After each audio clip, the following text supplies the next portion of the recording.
I think back to TLC and, the idea of don't go chasing waterfalls. Set up what a waterfall program is for the retailer that might not be familiar. If you have situations where customers get declined by the primary provider, if you have a secondary lender, and then if you have an LTO or a tertiary provider behind them, and you don't have a waterfall process in place, you're going to have kind of an awkward conversation with them and say, you were declined. Would you like to apply with lender B? In 2024, in a world where we hire people to create frictionless environments, that's like a gravel road with speed bumps on it.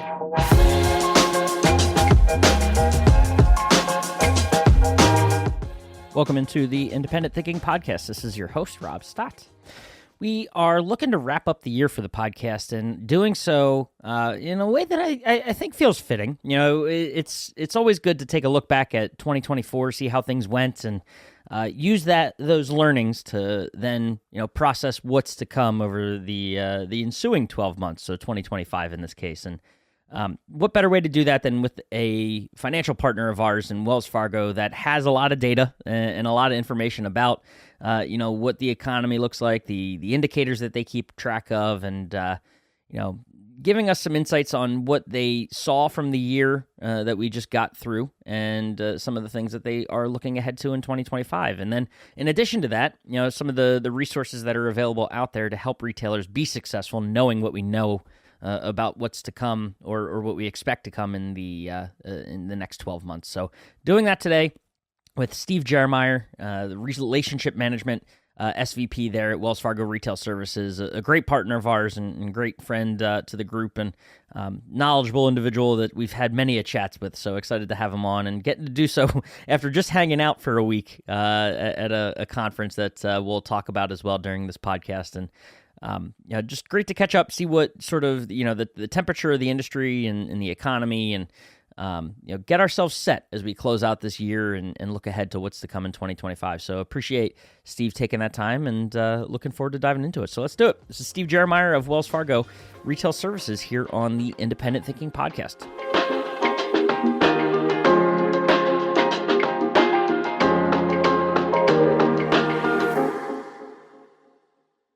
All right, we are back on the Independent Thinking Podcast, and I always love podcasting right fresh off of travel. Isn't that fun when you get home, get off a plane, and I just want to continue to talk to people. So Mr. Steve Jermier, SVP of Relationship Management for Wells Fargo Retail Services, appreciate you.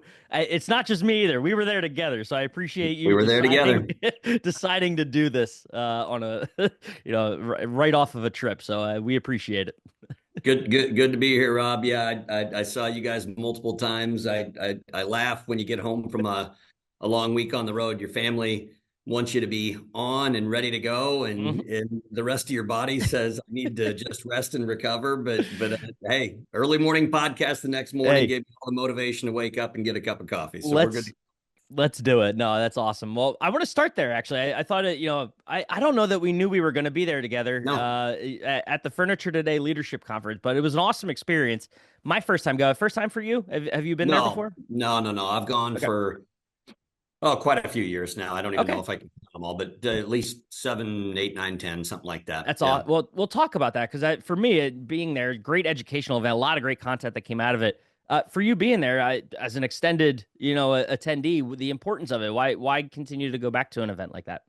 Yeah, and I agree with you on the education and the engagement in the sessions. But if you really kind of pin me down and said, what's the real value in it? There's no question in my mind. It's an opportunity for us to get together with our retail partners and have some really, really good, meaningful dialogue. And the part that I like the best is when you get multiple retailers together, and it doesn't matter if it's at breakfast with coffee or at the hotel bar in the evening or at a breakout session, watching the interaction between them and I always laugh and I say, look, I'm not a furniture store owner, I'm not an appliance store owner, I'm just a finance guy, but we're able to, I think, provide some insights into those conversations. And after doing this as many years as I have, it's nice to have a seat at the table with those folks. And I think we're able to drive a lot of value, but that brings a ton of value to me. Hopefully it brings some to them as well. But beyond that, it's also interesting to hear kind of the trends and what's going on within Yeah. the market, listening to some of the manufacturers, Mhm. and what's going on in their worlds as well, and whether or not what we see happening in the market is similar to what they're seeing happening in the market. It's just that interaction is Yeah. really valuable. Yeah. Anything you pull out, like big themes that came out of this one for you that you could talk about, that you Uh, saw yeah. this week? Cautious optimism is Yeah. what I would say. Yep. That was the I think if we would have had this conference in September or October, I don't think that would have been the sentiment. What changed? There was What happened? there was a universal sense of cautious Yeah. optimism based on how November played out. So I yeah. gotcha, for sure, for sure. Yep. So, Todd, well, before we look, about the cautious optimism moving forward, I know we're sitting right now at the end of the year. This may actually end up being one of our final podcasts for the year. So, we're letting you have the mic drop moment on the Independent Thinking podcast here. Um, Looking back at 24, election year. So there was a lot of craziness that went on, and the economy did what it did. But from your seat, expectations, how did they play out in 24? Is it what we expected this year to be like, or what are you guys seeing at Wells? Yeah, I think so. I mean, you said it, and regardless of anyone's political affiliation, it doesn't matter. Election years are tough. Hmm. There's a period of, just call it general uncertainty, that leads up to the November date, and then depending on how things go, one way or the other, it's going to react good or it's going to react poorly after the election's done. So, I would say across the board in the traditional retail spaces that kind of our core bread and butter over the years. We're a little soft year over year, but frankly, that was probably a realistic expectation to start the year. And again, I would reiterate, not just in the retail space in general, but our business, I would say cautious optimism moving into 25. Gotcha. And are there, I know tough to make predictions and everything, but like looking ahead, what are you keeping an eye on, or are there any key indicators that you're focused on as you look to what 25 could hold for this category? Yeah, funding costs were a real interesting topic, right? I Hmm. mean, it kind of the flip side. If you would have asked me 2, 3, 4 months ago, what's the forecast, what's the expectation for 2025? We were forecasting not significant, but I would say moderate rate cuts throughout. And I think you and I have talked about this before. The way we index for our Yep. pricing, for our merchant discount pricing, we do something that's, I call it matched maturity, where we try to match a funding index to the promotions that are being processed. And something a lot of people don't know is, even on long-term 0% equal payment promotions, so something like a 36-month or a 48-month 0% promotion, um, against probably the advice of whoever's personal financial advisor, people pay those off a lot faster than you think they should or would. Matter of fact, I think on average, it's a little less than half of the Wow. full duration of the promotion. So if you've got a 36-month equal payment, 0% promotion, those customers on average are paying it off in less than 18 months. And like I said, a Wow. financial advisor would kind of Yeah. knock you upside the head and go, Right. Let us, what the what? heck are you thinking, right? This is free money. Yeah. Use it. But I think customers, and look, I think it's true even in my household. Like Yeah. my wife and I talk about I think people get payment fatigue Yeah. over time, I right? want to They be like done the with it. terms, yeah, but they want to be done. But, bonus comes in or tax return comes in and they pay it off. Um, so we match, if you think about it this way, the longer term stuff we match to U.S. Treasury yield curve rates on the 12-month, Yep. right? And the shorter term stuff, the 6 and 12-month deferred interest promotions, the 12 is really popular on the nationwide program. Hmm. Those get matched to the 6-month U.S. Treasury yield curve rate. And we 3, 4 months ago, we saw a forecast that looked like pretty significant softening on both of those going into Hmm. 25. I think that's been tempered a bit, obviously, since the election and what we've seen in the economy just in the month of November. So Yeah. so that makes me think things are going to be a bit more stable throughout 25, right? When you look at Yeah. those indicators, they tend to tell you something maybe about the broader economy, generally Yeah. speaking. So we see that from a funding cost perspective. We've been paying a lot of attention to that. And all of the other indicators that we've talked about before. FICO scores are FICO Yep. scores, right? But there's a lot of underlying factors on consumer credit that we have to watch, and things like the amount of revolving debt that a Right. customer carries, which those are at historic highs, right? They're Yep. higher than 2008. we look pretty hard at debt to income ratios. So if you add up all the different payments that come back on the bureau that we pull, and you take that Yep. against the income each month that the customer tells us they make, right? There's a Yep. percentage in there. And we've got a requirement from a federal perspective to make sure that they can cover, that debt. But Mm-hmm. then there's also our risk tolerance within that. And we've seen that percentage continue to creep up a bit. So I don't think inflation is helping anything there, but I do think, now I sound negative. I'm going to sound positive again. I do think there's some really good signs of I'll say it again, cautious optimism going Right. into. Right. Yeah. That's exactly what I was going to say. If you didn't say the words, I was going to add them to it. Yeah. Is that like it all goes back to that cautious optimism that came out of the event. So it all makes sense. I mean, the indicators are there, and we appreciate it, and the oversight and all that you're providing. So there's a lot of things that retailers can do though, right? As they look ahead, and you kind of alluded to it a little bit in terms of the things that you're looking at. What sort of you know as spending is where it is and everything like Mhm. that, what resources are available to a retailer to help them capture more of those sales or drive more business to their stores in light of again remaining cautiously optimistic, but to ensure that they're going to have a successful 25? What can they Yeah, do? so I would tell you a couple of things. One, the redesign that we just did of our online resource center, which is kind of our base portal that the merchants leverage. We deployed that late this year. It gives you, as a retailer, it gives you way more paths Hmm. to provide a consumer credit application to that customer that's walking into your store. And as technology has evolved, the old school idea of filling out a paper credit application, handing all your personal information on paper to a merchant to have them Right. key into a system, tear off some pages, give it back to you, mail it to us, right? We started that evolution back in 2018, 2019. But if you fast forward to where we are today, it's like warp speed Star Trek style, right? Like Yep. we can email the application link to the consumer, right? There's a barcode on the ORC that they can just hover their phone over and launch it on their own device. You can put a QR code in your store on certain items, right? If you Yeah. if you love when people want to finance a stove or a couch or a sectional or a mattress or whatever, there's point of sale material available with that barcode so they can launch the credit application there. We've launched pre-qualification in a number of markets within the nationwide group, and specifically the core brand builder group. Hmm. But to me that's another vein that I think we're just starting to get good at, and pre-qualification is it's starting to feel more like a table stake in consumer credit, where Right.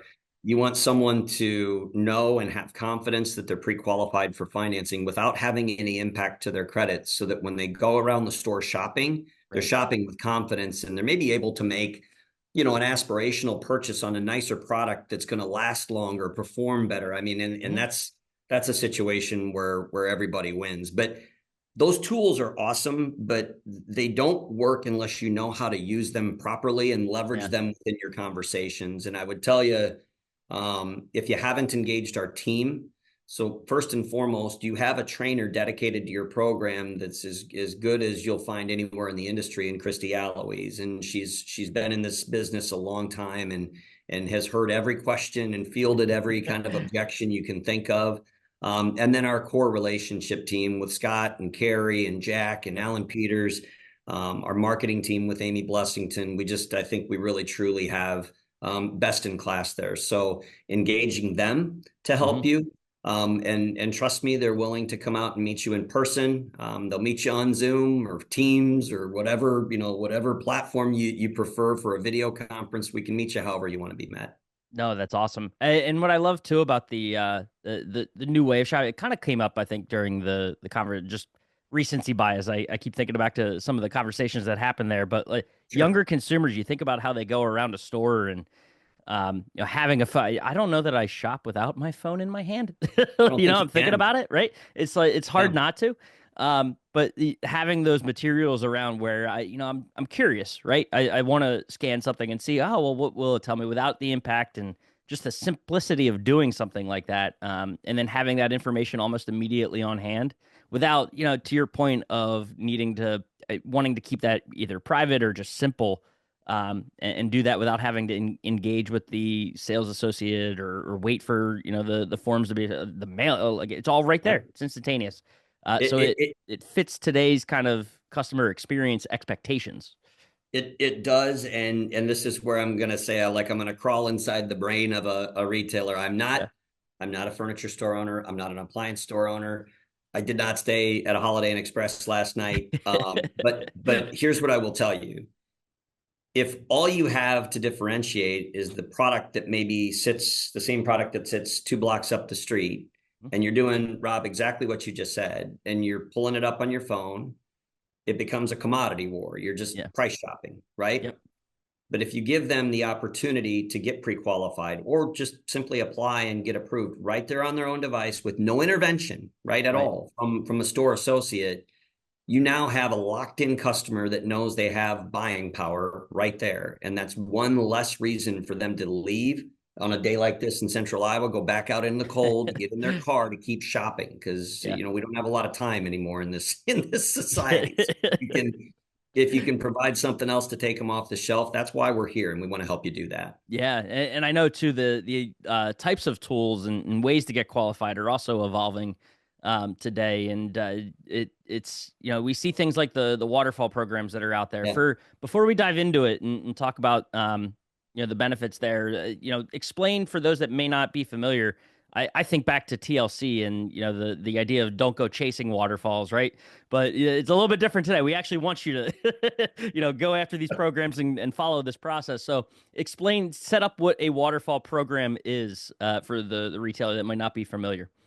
Yeah, I will, and I'll start by saying this: regardless of what vertical you operate in for Nationwide, right? You have customers. As much as I want to approve 100% of the customers that apply for credit, that is never going to happen, right? Yeah. Or at least I've never seen it happen, Yeah. right? Maybe if we have a glitch in our system, that would be a happy day for all the retailers, but I don't think it's realistic. So if you have situations where customers get declined by the primary provider, which in this case is us, right? Yeah. In theory, if you have a secondary lender like a Concura or a Fortiva, or insert secondary lender here, and then if you have an LTO or a tertiary provider behind them, and you don't have a waterfall process in place, then they're going to apply with me first. They're going to get a decline. And then you're going to have kind of an awkward conversation with them and say, you were declined. Would you like to apply with lender B?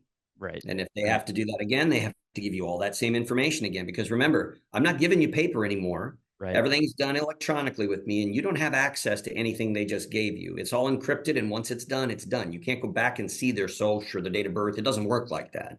So now you have to ask them all those questions again. And I would assume the secondary lender's got the same process. So if they get declined there, then you have to have a second conversation that's really uncomfortable and say, hey, no, I'm really sorry. You got declined again, but now I've got Progressive or AFF or insert lender name here. Would you like to apply again? Right? That's in 2024, in a world where we hire people to create frictionless environments, that's like a gravel road with speed bumps on it, right? And potholes and a ditch on both sides, right? Cool. So basically Central Iowa when you get outside of Des Moines. Hey, Lincoln and Kelly Drive for those familiar with Philadelphia. we got them everywhere. I get it. Yeah. So what a waterfall does, and what we've done here at Wells, we've partnered with Versatile, and they are a longtime partner of ours. They're great partners, frankly. They innovate. They push us to be better, which I like getting pushed in the area of technology to make us. We want to be best in class here. But what a seamless waterfall or credit cascade, you can call it whatever you want, does is you enter that information up front with the waterfall provider. In this case, right, you're talking about Versatile. So you're gonna enter all that information with them, and then you're going to check a box that says, if Wells Fargo tells me no, I'm okay with this information that I just passed going to secondary lender, Fortiva, whoever, right? And if they say no, I'm okay with that information going to the tertiary or the LTO provider. You don't have to have a secondary in between. You can go directly from us to an LTO, right? I mean, as a retailer, you can kind of pick the flow that you want, and that's okay. But the most important part is it's seamless. The customer enters their information once, they check a box, and then it pushes through. That's the idea with a waterfall process, that we've created less friction for the Right. consumer. And that's less friction at a point where if they're ready to make that purchase and that's where something's happening, it's probably the most sensitive or touchy where things can go Yeah. wrong, right? Yeah, it's a critical point in the process, and you'll hear salespeople that are nervous about offering financing that'll say, "I don't want to lose the sale." Well, that implies that you're offering it way at the end of the process, which I Yeah. would say you need to call our trainer or call our relationship management team, and we'll Yep. teach you when to actually introduce financing. But if that's the concern, that's where Credit Cascade or a Waterfall becomes an even more valuable tool. Yep. Yeah. Um, so are there any, and I don't know, this is asking off the cuff, so I don't know if you have numbers in front of you, but things that you know of as far as retailers that are using Waterfall, do they see any benefit to, their bottom line or business in general? Yeah, so you get a couple of things. Your credit adoption rate goes up overnight when you do this, right? So and if you follow anything about how financing works, um, without question, you get a higher average ticket when you offer consumer financing. Yeah. For if you think about who our customers are, I don't want to oversimplify this, but we have customers that need our product to complete the purchase, right? Right. They say, look, I don't have 6,000 or 5,000 or $4,000 in the bank. I don't want to tie up my general purpose credit card. Yep. So we help them make that purchase over time. But the other advantage is if we offer competitive limits, it gives that customer, that same customer, Hmm. an opportunity to make an aspirational purchase and say, I know we're shopping over here, but now that I know Wells has approved me for $10,000, I Right. think we want to look at this unit over here because it's going to last longer. It's going to work more efficiently, all of those things. So that's customer one. Customer two is the customer that absolutely can make that Hmm. purchase by other means, but they want to use our money. I know I just told you they pay it off faster than they should. There's a subset of customers that say, look, it's great financing terms. I'm going to take advantage of it. And even that customer, I think when we offer competitive, and I think we really do offer competitive approval rates, that customer now says, you know what, I know I was looking over here, but maybe I want to look over here. So that increase in average ticket is, depending on the area that we're in, depending on the industry that we are in, I mean, it's consistently 20% greater than your other Hmm. tender types, but in a lot of pockets, it's significantly more than that. Yeah. No, that's awesome. Now, for the retailers using it, is this something that with a waterfall program they can, message that to their customers as a benefit, or is it more just knowing on the back end that you have it? Like, have you seen any sort of success stories or anything like that? Yeah, I think it's really the peace of mind on the back end versus Hmm. proactively saying we've partnered with Hey, 3 lenders to make yeah. sure you're going to get approved for credit. I mean, you can certainly message it that way, but it's really more about that peace of mind to know that I've removed all of those roadblocks and speed bumps and gravel and all that other stuff in the process. Hmm.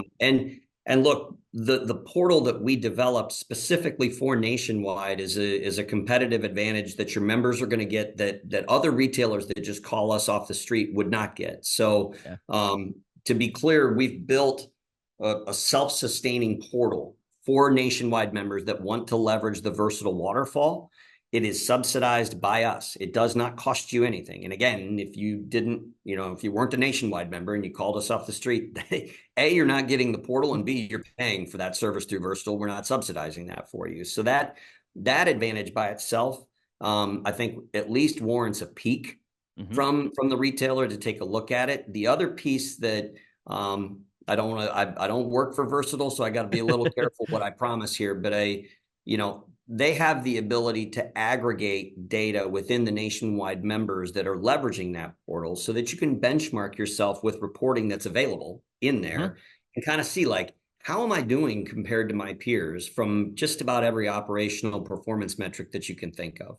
No, that's awesome. Any other benefits that might not be top of mind to a retailer about having one of these programs that you want to call out? Yeah, so in addition to kind of the friction, I would tell you it's a lot simpler to manage logins, right? Yeah. I mean, think about it. I Yep. mean, it's That's true, that's right? a I fair point. look, I don't know what the secondary and LTOs have for like requirements for passwords and things like that. But if it's like everything else in my life, they're not the same, right? So They so shouldn't if you be. don't have a waterfall, right, Yeah. you're having to remember like, oh, I got to log off here, log in here, log off here, log in here, all that. So yeah, I think beyond just the friction for the consumer, I think there's a little bit of well, not a little bit, there's a significant advantage for the retailer where you're going to one place to get all of this done. It's just faster and easier. And again, it's not costing you anything, right? Right. We've agreed to subsidize this because we know there's value in it for nationwide members. No, that's awesome. Oh, hey, this is a it's an important topic, one that I know we've built momentum around, in recent months and I you could say recent shows as well. So I appreciate you jumping on to talk about it and providing that little bit of insight as well. Looking ahead into the year because I think this is one of those things that if a retailer's not taking advantage of it, there's a big opportunity. Right now we're sitting here end of year to look at it. As we get into 25 and the potential impact that it can have on their business. Significant as you're saying. The data points you're pointing to are there, and it's just one of those things that just seems to make sense, right? There's not many of those that just make it clicks, right? It makes sense in your head. This feels like one of them that it's like a no brainer for a retailer to take advantage of. So appreciate you diving into it with us. You bet. And if anybody has questions, they know how to get a hold of our team, but we'll be in San Antonio in the spring too. So if you want to chat with us in person there, we'll be there and we can talk through it as well. I was going to say, looking forward to it. Should be a good show. A little warmer than Des Moines today. Yeah. It's all right. I know. We're thawing. We thawed out. Now we got to get, we're re-freezing over here, but looking forward to it. And now, Steve, this was great. So we appreciate it and look forward to catching up down the line. Sounds good. Thanks, Rob.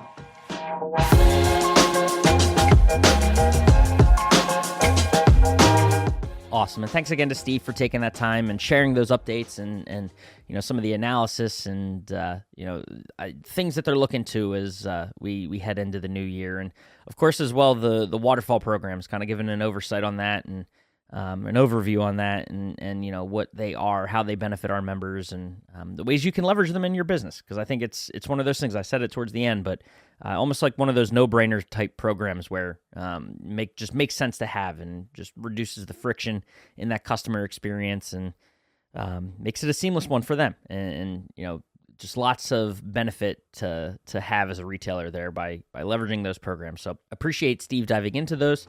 And as always, appreciate you listening to the Independent Thinking Podcast, and we'll catch you next time.